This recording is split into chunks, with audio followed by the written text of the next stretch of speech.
guys heard from me earlier.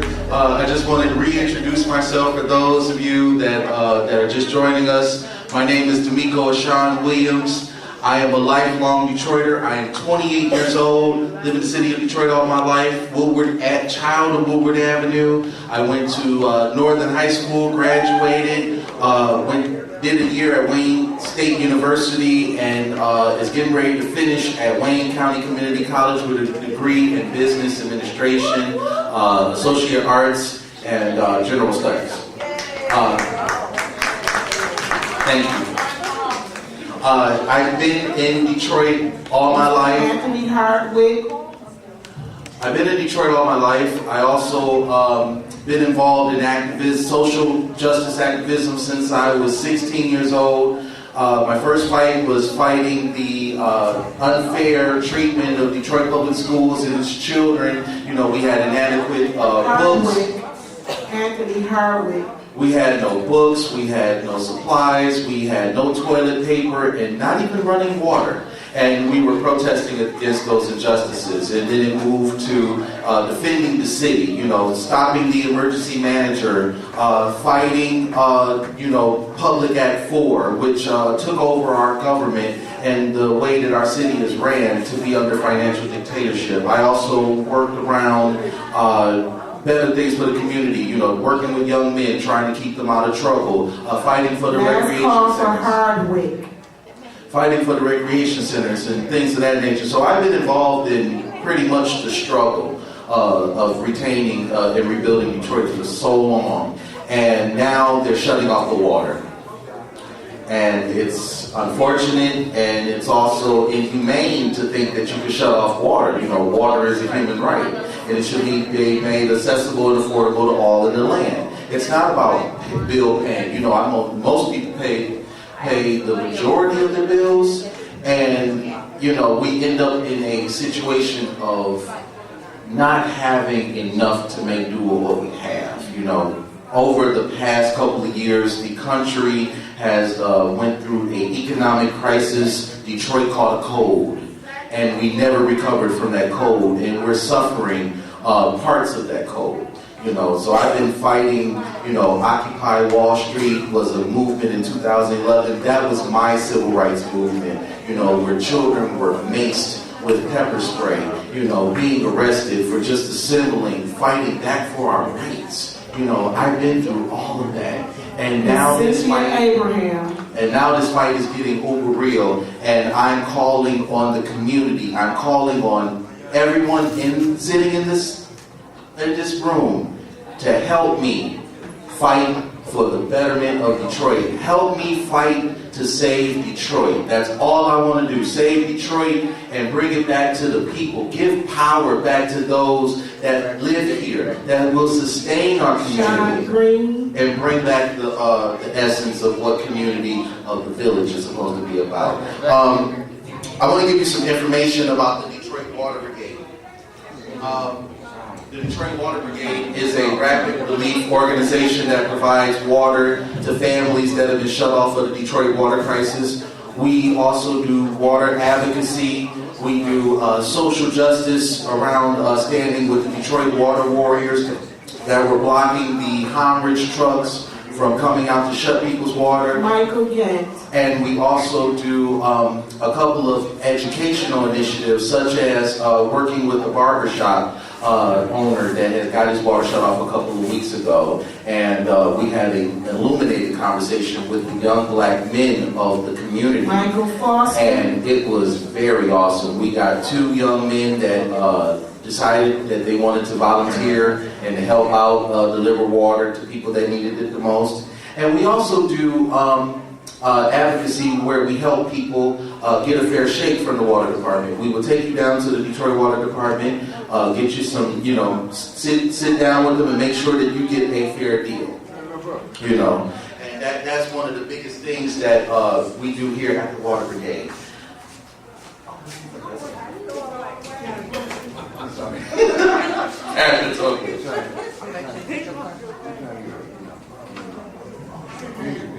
Okay. Michael Foster. And also the basis, I want to let you know the basis of what's happening, of why all of these water shutoffs are happening. In March, the Detroit Water Department announced that they were launching an aggressive shutoff campaign, that anyone that had not paid their bill of $75, of $150, that their water was being shut off. Now, as crazy as it may sound, $150? You'll shut off my water for $150? Really? No payment plan, no payment plan, no type of, notice. You won't send me a notice in the mail letting me know that my water about to be shut off, and no rectification. That's pretty much inhumane right there. I can't get with that, because if you would not send me a letter, that I could call down to the water department, come down to the water department, and at least find out what we can do, they're not giving me that democracy. They're not giving me that opportunity of a chance. They shut my water off, and they basically said, you got to come up with the rest of the money. There was no opportunity to come up with the 30% or even 10%. The emergency manager, it was in his hands of the water department that he was shutting off people left and right.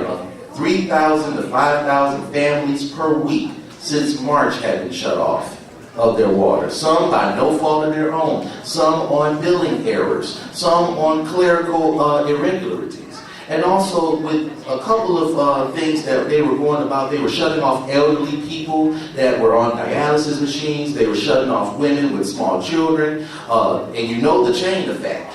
So 30% of children have been taken away by the Department of Child Protective Services, because in order to have children in the home, you have to have all 4 basic utilities: lights, gas, heat, and water for their survival. And they were not giving people a chance to come down and to appeal for their situations.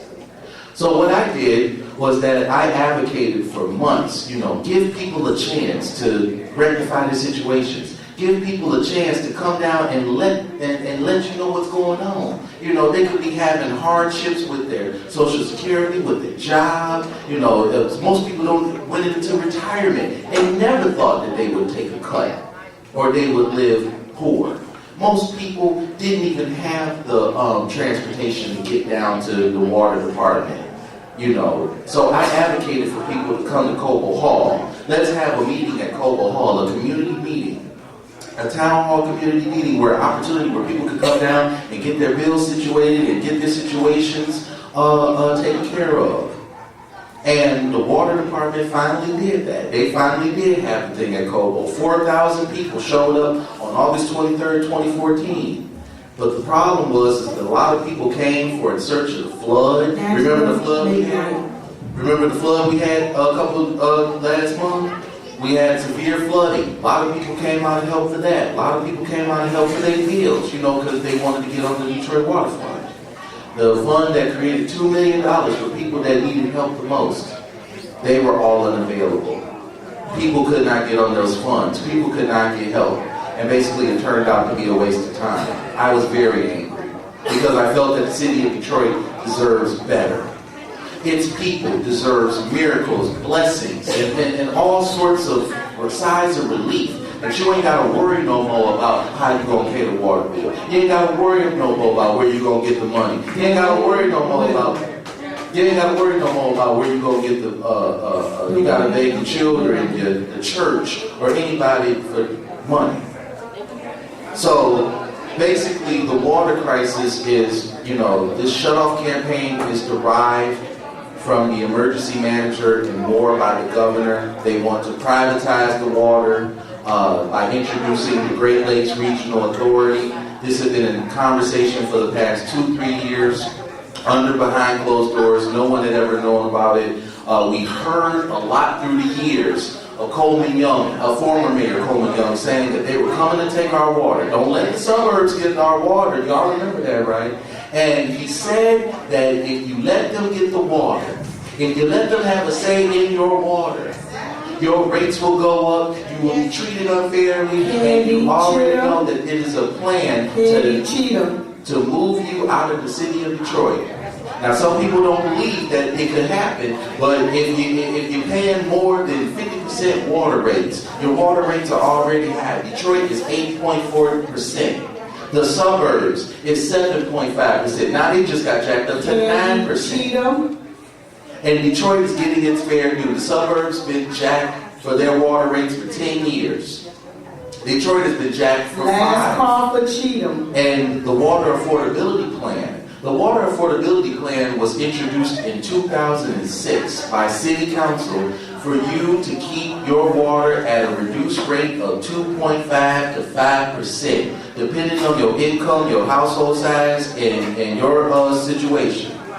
They took away the water affordability plan in 2010 with the Human Services Department. That's supposed to be the department where you get your health care prescriptions, you get discounts on your prescriptions and things of that nature. You can get clothing, you can get resources. That was the only way that people could stay in touch, and they eliminated that right along with the Health Services Department. Herman Kiefer is no longer there. Now it's a work site.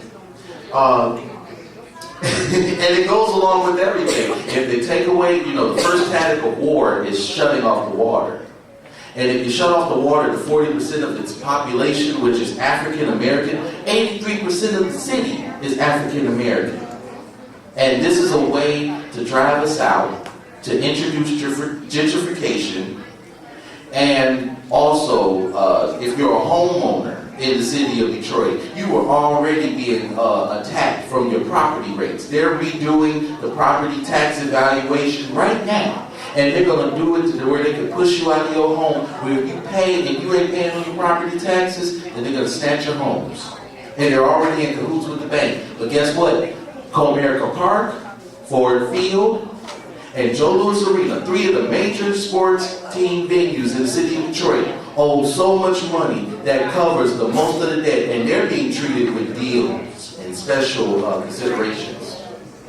So therefore, we realized that there was income inequality and there was unfairness within the water department, that they would not give us a day to pay to come and talk about our situation, but yet they'll meet with lawyers and corporate people and let them skirt on so many amount of their bills. It is pathetic.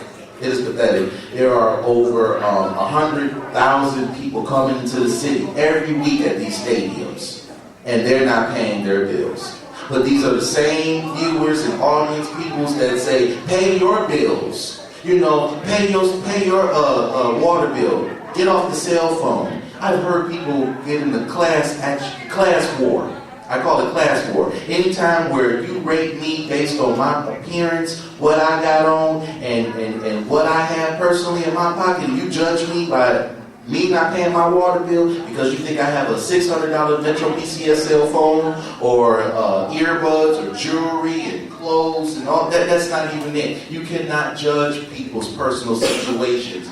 And when I seen most of the people that it was affecting, mostly elderly people, mostly women, the single mothers with children, that are already doing everything that they can. Make do with what they have. And yet you're judging them. You're shaming them for being poor. And some of those people have been so defeated for so long that they just simply given up. They just said, well, what does it matter to me?